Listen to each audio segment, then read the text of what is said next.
the U.S. Navy during World War II was supported by thousands of unglamorous vessels, the supply ships.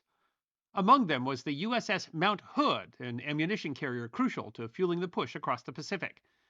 By November 1944, she was anchored in the teeming Z. Adler Harbor on Manus Island. Due to the urgency of war, the Mount Hood had been moved to a central, high traffic berth, placing efficiency above the immense risk of her 3,800-ton volatile cargo.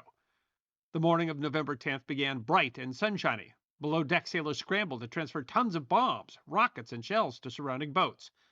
Meanwhile, Naval Reserve Lieutenant Lester Wallace and 17 enlisted men took a small boat ashore for mundane errands, dental appointments, and picking up mail. Their brief absence would save their lives. Wallace was walking along the beach, 4,500 yards away, when a startled sailor pointed seaward and screamed.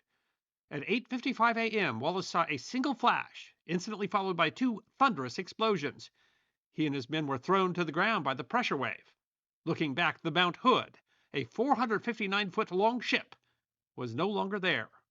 In its place was a massive, black mushroom cloud of smoke that soared 7,000 feet into the clear sky.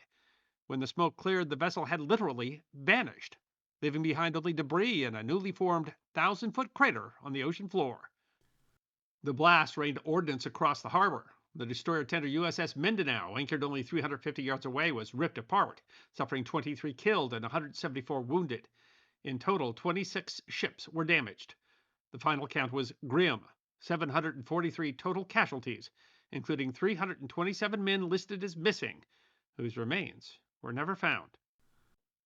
The Navy, prioritizing wartime secrecy, censored the tragedy, offering only a brief acknowledgement that the ship was lost, while the review board called rough handling of the ammunition as the most probable cause.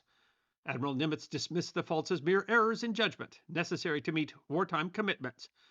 The disaster of the Mount Hood, a ship of 327 men simply erased, was written off as an operational hazard, a forgotten cost of victory.